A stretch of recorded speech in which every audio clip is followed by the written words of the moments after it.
Hello दोस्तों, nimble notes में आपका स्वागत है।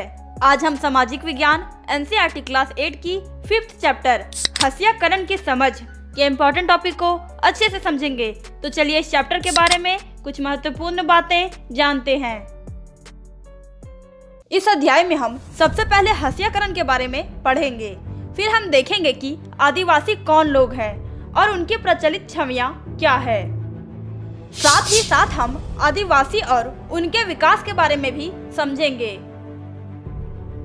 अध्याय के अंत में हम अल्पसंख्यक और हस्याकरण, मुसलमान और हस्याकरण जैसे कुछ महत्वपूर्ण बिंदुओं के बारे में भी विस्तार से चर्चा करेंगे। इस चैप्टर का पहला टॉपिक है हस्याकरण। तो चलिए हम लोग इसके बारे में जानते हैं। हस्याकरण एक जटिल सामाजिक प्रक्रिया है जिसमें किसी व्यक्ति या समूह को समाज के मुख्य धारा से अलग या किनारे कर दिया जाता है। यह कई कारणों से हो सकता है, जैसे सामाजिक और आर्थिक कारक, जाति, धर्म और लिंग, भाषा और संस्कृति, सामाजिक बहिष्कार इत्यादि। हस्याकरण एक बहुआयामी समस्या है जिसका कोई एक समाधान नहीं है।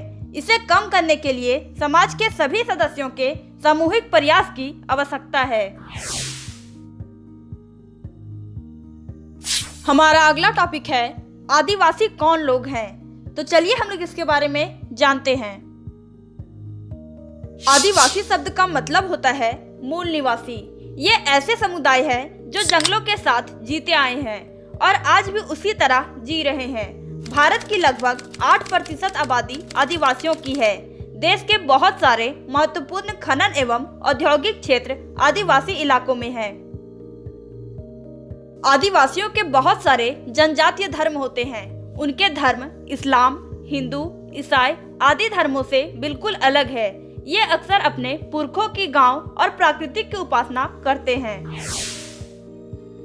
आदिवासियों की अपनी भाषाएं रही हैं। इन भाषाओं ने बांग्ला जैसी मुख्य धारा की भारतीय भाषाओं को गहरे तौर पर प्रभावित किया है। इनमें संथाली बोलने वालों की संख्या सबसे ज्यादा है।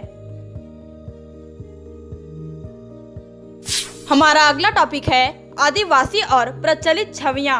तो चलिए हम लोग इसके बारे में जानते हैं। हमारे देश में आदिवासियों को एक खास तरह से पेश किया जाता रहा है। स्कूल के उत्सवों, सरकारी कार्यक्रमों या किताबों व फिल्मों में उन्हें सदा एक रूप में ही पेश किया जाता है।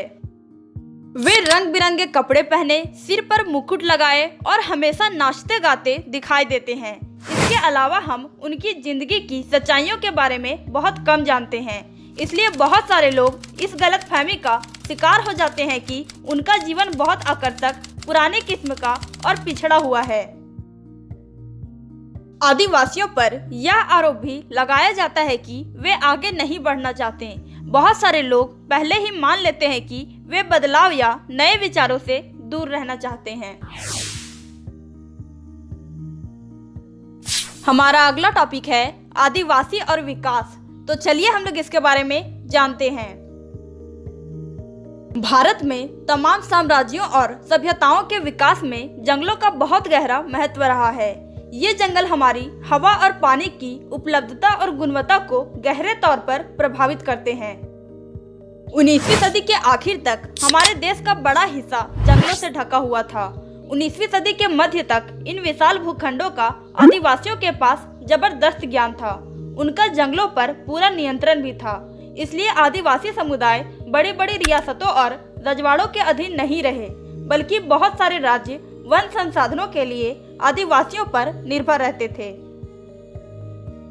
औपनिवेशिक शासन से पहले आदिवासी समुदाय शिकार और चीजें बीनकर आजीविका चलाते थे।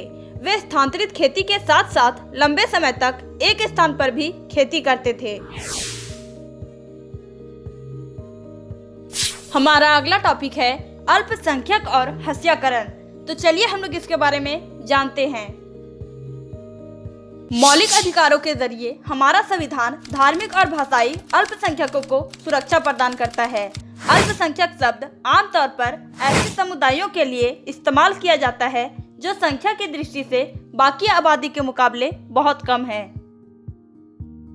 संविधान में इन सुरक्षाओं की व्यवस्था इसलिए की गई है ताकि हमारा संविधान भारत की सांस्कृतिक विविधता की सुरक्षा तथा समानता व न्याय की स्थापना के प्रति संकल्पबद्ध है।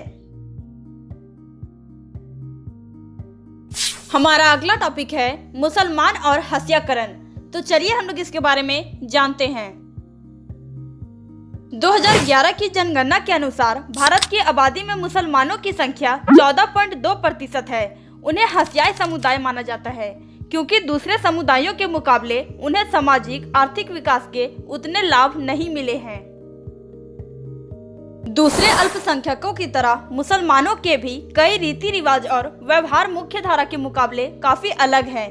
कुछ मुसलमानों में बुर्का, लंबी दाढ़ी और फैज टोपी का चलन दिखाई देता है। बहुत सारे लोग सभी मुसलमानों को इन्हीं निशानियों से पहचानने की कोशिश करते हैं। इसी कारण अक्सर उन्हें अलग नजर से देखा जाता है।